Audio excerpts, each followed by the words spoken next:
hal yang bersangkutan dengan siswa kita yang saat ini sedang menjalani proses pembelajaran dan tidak lama lagi mereka akan melakukan ujian. Nah, gimana itu melihat dinamika di dunia pendidikan kita, Pak Kadis? Ya, baik. Memang salah satu kebijakan Merdeka Belajar ini antara lain adalah terkait dengan digitalisasi pendidikan sebetulnya. Nah, ini kita lagi berusaha, termasuk dalam tahun ini beberapa sekolah yang berada di pinggiran wilayah Kecamatan Lele dan Bung itu kami sudah mendapat support dari Dinas Kominfo untuk dibantu bagaimana meningkatkan kapasitas jaringan internetnya di sana. Karena memang dalam rangka digitalisasi pendidikan ini dibutuhkan itu jaringan komunikasi yang standar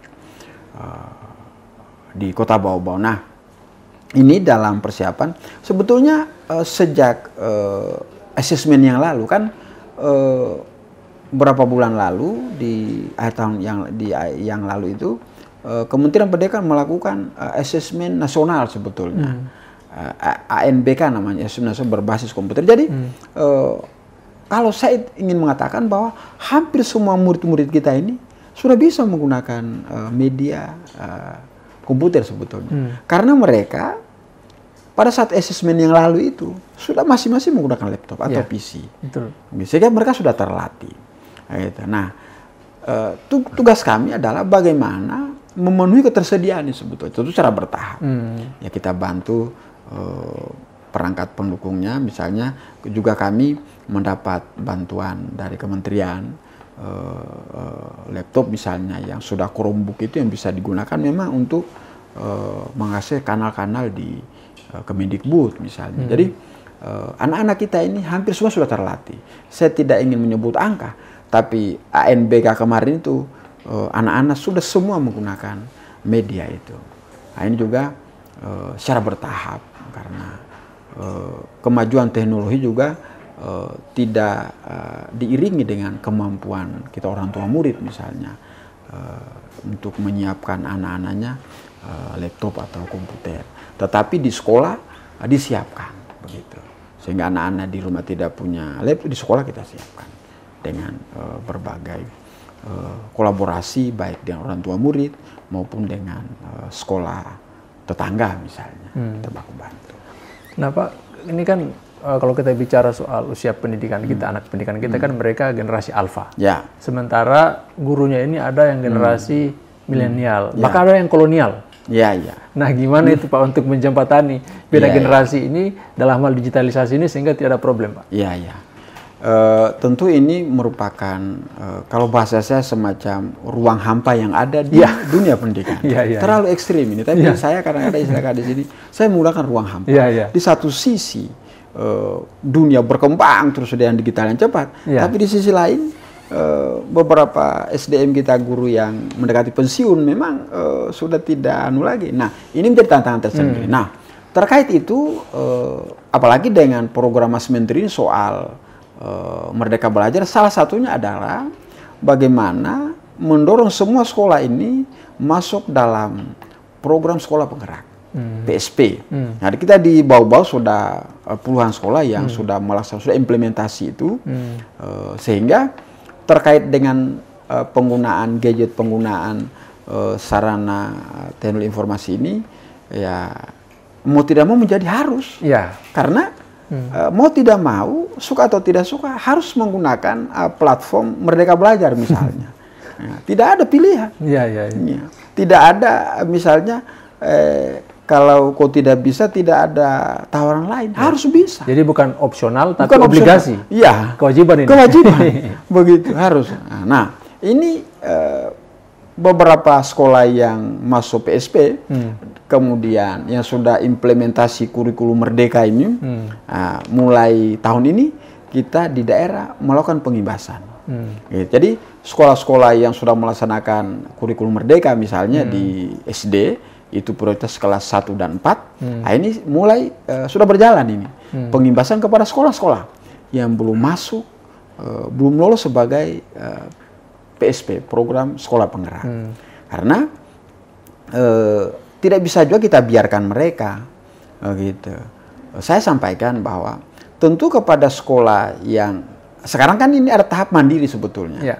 Ya, ada mandiri, kurikulum mandiri misalnya, mandiri berbagi. Ya, sekarang lagi proses asesmen persiapan. Tetapi Dinas Pendidikan melakukan lompatan dengan melakukan pengimbasan. Jadi sekolah-sekolah yang sudah melaksanakan implementasi IKM ini, kurikulum merdeka, kita imbaskan kepada sekolah-sekolah yang belum lolos. Nah, kita berbagi pengalaman. Sehingga walaupun mereka belum PSP, tapi kulit-kulitnya.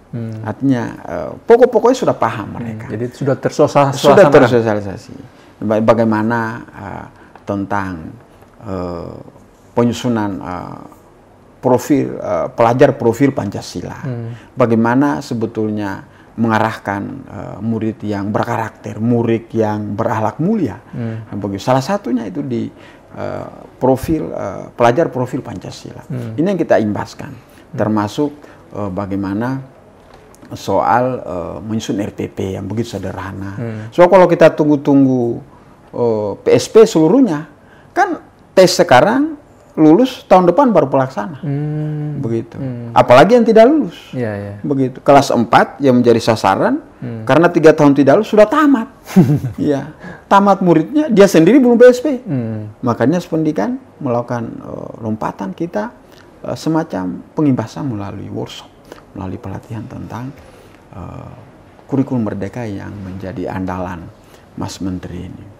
Gitu. Jadi dengan demikian maka ketika itu diimplementasi mereka sudah tidak kaget lagi, karena mereka sudah tersuasana dengan hal tersebut yang berkaitan dengan program sekolah penggerak tadi. Gitu.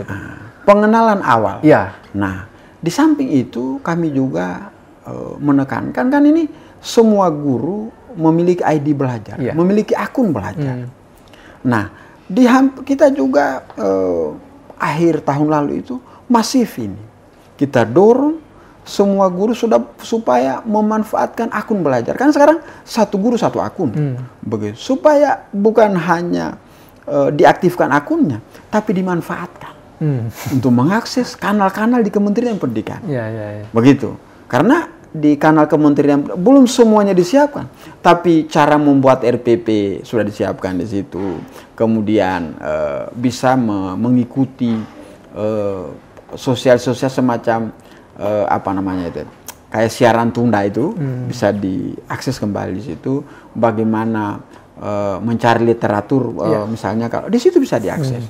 Nah, makanya pengaktifan pemanfaatan akun belajar menjadi wajib juga semua sekolah. Ya, memang pada akhirnya terkendala juga memang guru-guru yang sudah mau dekat pensiun, ya, tapi tetap mereka walaupun tinggal 2 tahun pensiun, tetapi harus mengikuti ini perkembangan. Tidak boleh pasrah dengan keadaan. Ini menjadi tantangan tersendiri bagi Dinas Pendidikan dan Kebudayaan Kota Bau-Bau. Ya. Tadi Bapak menyinggung soal literatur yang ada di sini. Berarti kan ada kaitan dengan bagaimana Dinas Pendidikan mengupayakan agar peserta didik itu memiliki tingkat literasi yang baik. Nah, gimana Pak Kadis mendorong tingkat literasi anak-anak kita itu sehingga mereka sesuai dengan harapan kita semua? Oke. Nah, literasi maksudnya di samping media siapkan oleh kementerian terkait ini, literasi ini kan sebetulnya bagaimana meningkatkan kemampuan membaca, kemudian apa yang dia baca sebetulnya dia implementasikan, kan begitu, diimplementasikan dalam kehidupan sehari-hari. Jadi sebetulnya itu juga yang menurut kami manfaat tersendiri. Kalau dulu kan kita ini hanya membaca toh saja, selesai membaca sudah. Sekarang setelah membaca kita harapkan apa yang dia baca itu bisa dia terapkan. Nah, ini terkait lagi tadi ini dengan tema yang disiapkan dalam pembelajaran. Misalnya kalau di pendidikan agama ada tema Aku Cinta Al-Quran, memang dia harus mengaji dia. Mengaji. Dan ini jamnya sudah disiapkan juga di sekolah. Jadi kalau ada tema tentang akhlak Nabi Muhammad, dia harus juga mempraktikkan dalam kehidupannya. Ini juga bagusnya tentang sistem pembelajaran sekarang. Anak-anak diberi ruang untuk mengekspresikan dirinya, begitu. Dan kalau saya sampaikan, kalau ada anak-anak yang berbeda dengan guru di sekolah, nggak usah dipukul dia, nggak usah dimarahi, karena memang tidak bisa kita seragamkan ini anak-anak. Begitu. Kan pada akhirnya kembali ke bakatnya, ke hobinya. Gitu. Makanya saya bilang, kalau ada anak-anak sementara belajar, tiba-tiba dia menyanyi, nggak usah dipukul. Ingatkan saja jangan menyanyi, setelah itu panggil dia. Siapa tahu hobinya ini solo karir dia. Kayak Vildan misalnya. Kayak Vildan. Dari bawah-bawah itu. Dari bawah-bawah, umpamanya. Jadi diberi ruang dia. Gitu. Kalau anak-anak sementara belajar, tiba-tiba dia joget-joget, nggak usah dipukul. Ingatkan saja jangan kau joget. Tapi setelah itu coba kau panggil. Jangan sampai hobinya ini anak pantomim. Coba kita asah dia. Siapa tahu dia punya bakat di pantomim misalnya. Begitu. Jadi saya menyampaikan, kita ingin memang di sekolah kita menciptakan kebersamaan harus sama. Tapi saya juga akhirnya menarik kesimpulan sederhana bahwa biarkanlah anak-anak dia berbeda, sepanjang tidak terkait dengan soal akidah, soal pelecehan, soal apa. Tapi kalau hanya berbeda pendapat, nggak usah dipukul dia, nggak usah dimarahi. Kayak tadi contohnya, gitu. Misalnya, kalau saya melihat, misalnya kan dulu kita ini Pak Arwan, kita masuk SMA itu dengan jam yang sama. Dengan baju seragam yang sama, celana abu-abu, kemudian baju putih, dengan guru yang sama, dan mata pelajaran yang sama. Tapi begitu kita selesai sekolah, selesai kuliah, akhirnya kita, kalau bahasa agamanya, menjalani takdir masing-masing. Padahal apa masalahnya? Andai kata sama kita, kan orang sekelas saya di tahun 89 itu, harusnya kan jadi pegawai semua kayak saya. Betul. Padahal apa masalahnya? Baju kita sama, putih biru. Installnya sama ini? Sama ini. Gurunya sama orangnya. Jam belajarnya sama, jam pulangnya sama. Begitu. Tapi kenapa begitu setelah kita 30 tahun, begitu kita bekerja jadi wartawan, jadi pengusaha, jadi pegawai, jadi guru dia. Padahal sama-sama dulu kita sekolah, suatu kelas. Gitu. Itu yang saya kadang-kadang menyebut, sudahlah, coba kita asah bakatnya anak. Gitu. Kalau dia rumus tambah-tambah bersusun, dia menggunakan cara lain, ya enggak apa-apa aja, dihargai juga dia. Begitu.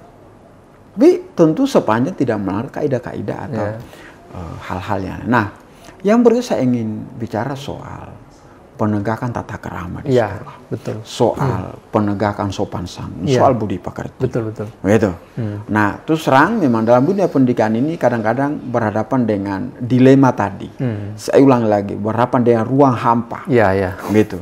Di satu sisi guru-guru ini ingin menegakkan disiplin, sopan santun, dan tata krama. Di sisi lain, kadang-kadang dinilai menjadi kekerasan terhadap anak. Ini juga kita sudah ada kesepahaman bersama. Bahwa kepada saudara saya, Bapak Ibu Guru, tidak usah ragu menegakkan tata krama, menegakkan disiplin, menegakkan sopan santun, tapi dengan cara yang humanis, begitu. Jadi kalau dia berkelahi atau apa, dipanggil dia, sanksi, kasih sanksi, malah sanksinya saya sampaikan, minimal sanksi menyapu di halaman, nggak bisa lagi dipukul, nggak bisa, karena perkembangan zaman tadi. Kan kadang-kadang ini, kalau begitu Pak, biar medianya di atas meja kita lihat-lihat saja. Tidak juga. Tapi sanksinya humanis. Tidak boleh menciderai. Karena bagaimanapun anak-anak kita ini. Kan ini antara harapan dan praktek tadi ini memang kadang-kadang sulit. Karena orang tua murid, begitu kita cubit, wah ini kekerasan kepada langsung visum. Begitu. Nah, kan ini menurunkan semangat Bapak Ibu Guru untuk menegakkan sopan santun, tata krama tadi. Tapi saya sampaikan, tetap masa kita biarkan dia merokok. Panggil dia, bikin pernyataan. Panggil dia guru BP. Jangan dipukul. Panggil dia, bikin pernyataan. Sekali lagi saya pecat. Sekali lagi sanksi ini. Terukur dia. Panggil BK-nya, guru BK-nya, panggil orang tuanya. Ini sudah satu tantangan kekinian ini. Yang banyak menjadi, bukan juga keluhan, tapi saudara saya, rekan-rekan saya, Bapak Ibu Guru di lapangan itu menyampaikan, saya ini ada muridku begini. Kita mau pukul, jangan saya bilang, kita tidak pukul dia. Tapi pendekatannya, persuasif, begitu, mendidik. Karena kalau kita buka rekam jejaknya kita ini, waktu SD SMP, andai kata kita jujur, kan kita, mohon maaf, kita pernah panjat di jambunya orang juga ini waktu itu. Karena memang di belakang sekolah banyak jambu, padahal jambunya orang. Ini bentuk kenakalan di masa lalu. Begitu. Jadi kadang-kadang rekam jejak juga itu tidak selamanya bagus. Orang-orang yang berhasil kadang rekam jejak pernah diskors, pernah dikasih keluar, begitu. Tapi kemudian dia akhirnya berhasil. Kembali tadi kalau bahasa saya menjalani takdir.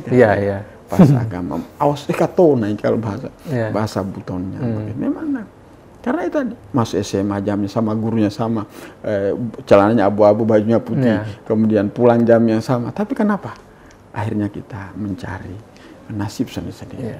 Sehingga saya menghimbau kepada Bapak Ibu guru, penegakan disiplin, tata krama tetap dilakukan dengan cara yang humanis, dengan cara yang anak-anak banget begitu. Ya, apa istilahnya itu? Pokoknya pelajar banget gitu. Jangan sanksinya orang tua diterapkan pada anak-anak, atau dibalik, sanksinya anak-anak diterapkan pada orang tua, kan kita balik-balik. Begitu. Jadi sekali lagi saya penegakan disiplin, tata krama, sopan santun, budi pekerti dibangun dari sekolah. Tentu ada yang melanggar, panggil baik-baik dia, nasihat selesaikan. Mudah-mudahan dia tamat selesai dengan bagus. Gitu. Jadi kalau kita mau buat rangkaian ini Pak Kadis, di sini ada bakat, di mana masing-masing pelajar itu ada keunikannya tersendiri. Terus yang kedua, di sisi lain juga harus ada tata krama yang harus ditegakkan. Dan yang ketiga adalah kita juga punya guru-guru yang mungkin di sini tidak satu frekuensi dengan mereka. Maka harus dibuat jembatan dari ketiga hal ini sehingga tidak ada ruang hampa begitu Pak Kadis ya. Betul.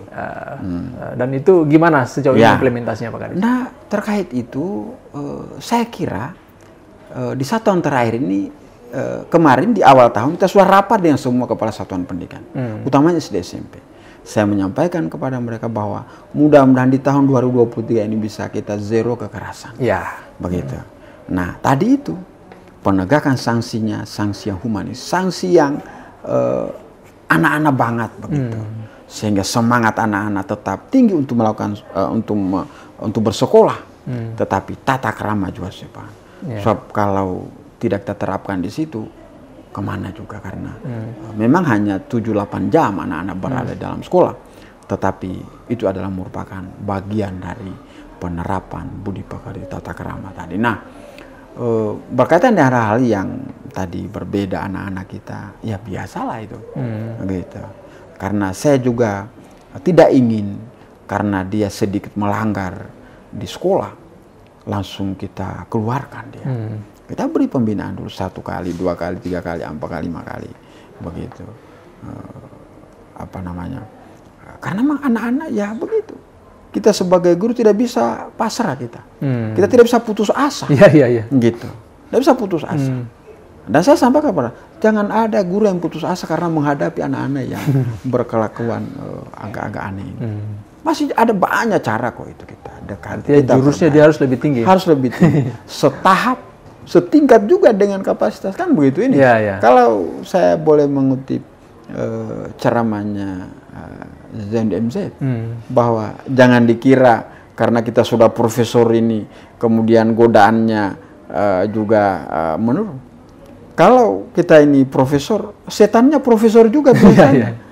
Kalau kita ini S3 juga yang goda kita kira-kira. Nah, tantangan inilah yang sebetulnya kita harus menyesuaikan. Tidak bisa lagi menggunakan cara-cara masa lalu yang kolonial tadi itu. Tidak bisa lagi Tidak bisa. Seiring zaman berubah. Apalagi di media sosial. Salah sedikit dia viral. Begitu dia viral, setengah mati kita tangkis. Susah kita tangkisnya lama. Begitu baru dia normal lagi. Kira-kira tapi saya setuju penegakan disiplin.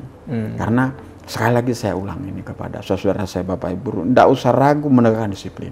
Tapi humanis dia. Anak-anak banget sanksinya. Caranya anak-anak banget. Begitu. Jangan diterapkan sanksi kepada orang tua diterapkan kepada anak-anak. Saya juga tidak setuju. Karena bagaimanapun mereka adalah anak-anak kita, generasi penerus kita mereka ini. Gitu, sehingga jangan ada anak-anak yang kehilangan haknya untuk mendapatkan pendidikan.